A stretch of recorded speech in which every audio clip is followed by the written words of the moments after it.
Welcome back. This will be an introduction to arrhythmias. Now, there are lots of arrhythmias, and so the best way to approach this is to divide them into different groups. So we are going to talk about the physiological basis for the arrhythmias. This is a big undertaking, so let's divide and conquer. Let's divide these arrhythmias into smaller groups. There are four main etiological groups of arrhythmias. First, the escape rhythms. Then the accelerated automaticity or ectopic beats, the conducting blocks, and finally the reentrant arrhythmias. So let's talk about the escape rhythms. The hierarchy of natural cardiac pacemakers is shown here. The sinoatrial node is richly innervated by both the parasympathetic nervous system and the sympathetic nervous system. But if extrinsic autonomic or humoral, that is hormonal effects, are excluded, it is seen that there is a hierarchy of natural cardiac pacemakers generating impulses at different rates. The sinoatrial node's intrinsic discharge rate is 110 impulses per minute. The atrial myocytes discharge spontaneously at anywhere between 40 to 70, some texts refer to 20 to 60 impulses per minute. The atrioventricular node discharges spontaneously at about 60 impulses per minute. Ventricular Purkinje tissue discharges spontaneously at 40 impulses per minute. A pacemaker focus higher in the hierarchy, termed a dominant focus, always suppresses a pacemaker lower in the hierarchy, which we call a subordinate focus. The subordinate pacemaker foci only appear when some pathological process suppress or destroy the higher dominant pacemaker foci. For example, the AV node subordinate to the sinoatrial node, but dominant to a focus in the ventricular Purkinje tissue. This phenomena of subordinate slower pacemakers appearing or taking over while the higher or dominant pacemakers are suppressed or damaged is referred to as an escape beat if it is a single event, or it is an escape rhythm if it persists. If the impulse originates anywhere within the atrioventricular node, it is described as junctional or nodal.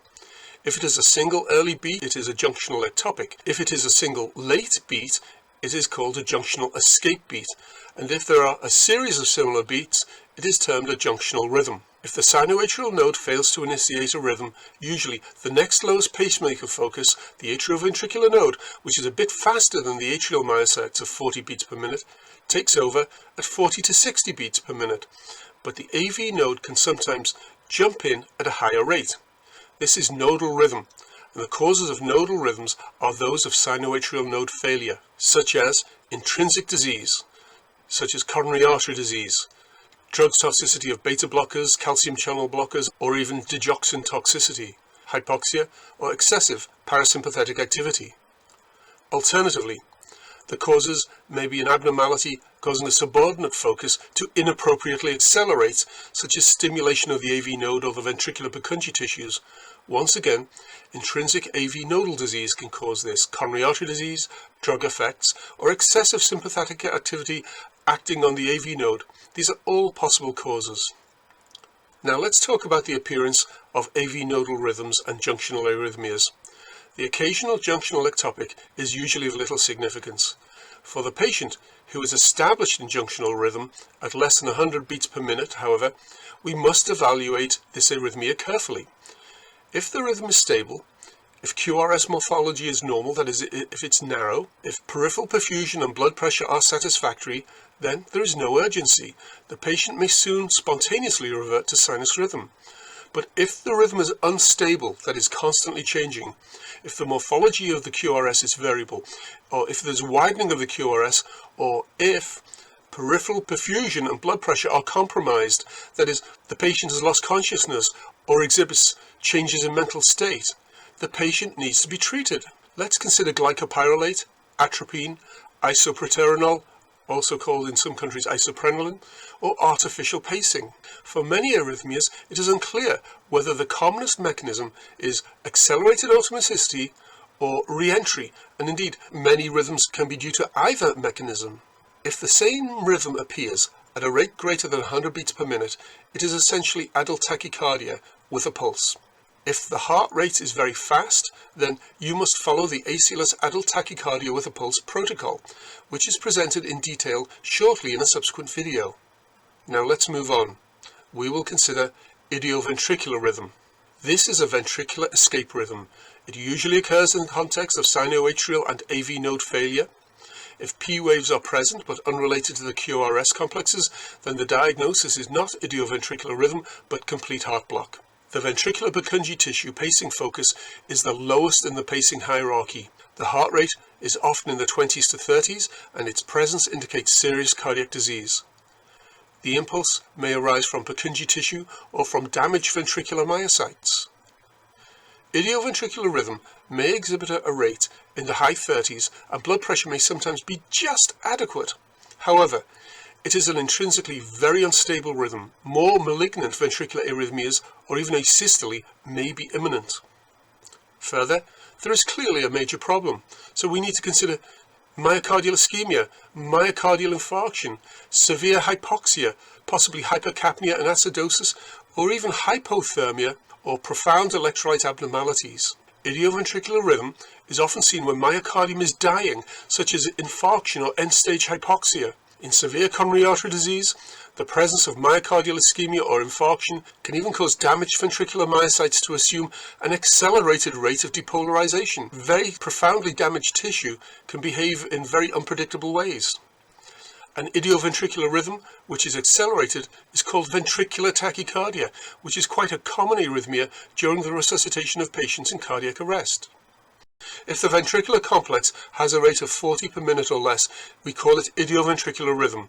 If it occurs at 120 beats per minute or more, it is termed ventricular tachycardia. Back to the causes of severe bradycardia.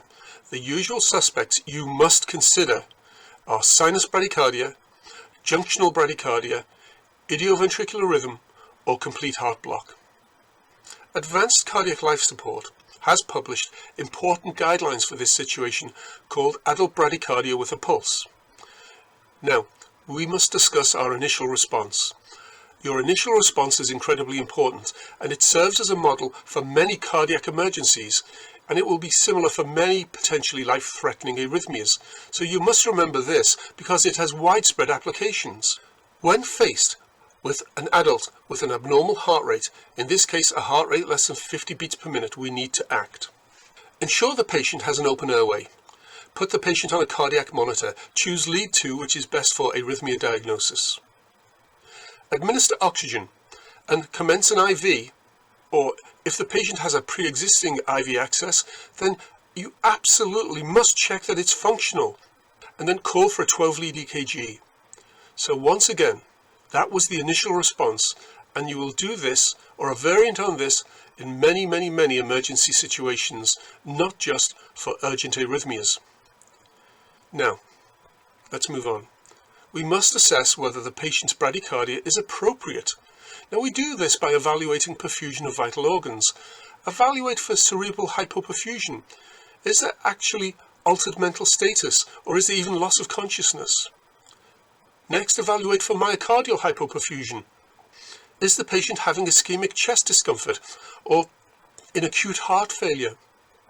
Evaluate for generalized systemic tissue hypoperfusion. Is there hypoperfusion? Are there signs of shock? Does the patient look like they're in heart failure? If these are present, the patient is definitely unstable and the bradycardia is inappropriate. If there are no signs of serious hypoperfusion, the patient is stable, at least temporarily. But constant vigilance is required because a patient can go from stability to instability very, very quickly. If the patient is unstable, we have to intervene to fix it. The initial action is to call for a ZOLL multifunction advanced life support device because this can provide transcutaneous pacing or the equivalent. Start pacing as soon as possible. Often, however, there is a delay before the multifunction pacemaker arrives. So while awaiting the arrival of the ZOLL pacer, a good temporizing response is to choose a positive chronotropic drug such as atropine 0.5 milligrams IV bolus, and this can be repeated every 3 to 5 minutes to a maximum of 3 milligrams to drive the heart to reach a faster rate. If this does not work, and if transcutaneous pacing is not yet available, consider either a dopamine infusion, but attention to the units here. The dose of dopamine is 2 to 20 mics per kilo per minute, or an epinephrine infusion, which is at 2 to 10 mics per minute. Now note, this is for epinephrine, not mics per kilo per minute, it's mics per minute. And these drugs are slowly titrated upwards until there's a clinical response. That is, a significant increase in the heart rate. By now, the Zoll multifunction device should be available for transcutaneous pacing. This is a very important skill. Successful pacing simultaneously requires both pacing pads on the chest, and you must attach a 3-lead EKG for monitoring. You cannot perform both tasks simultaneously with just chest pads. For emphasis, the pads alone will not pace and monitor the ECG at the same time. This is the single commonest cause of failure to deliver pacing current.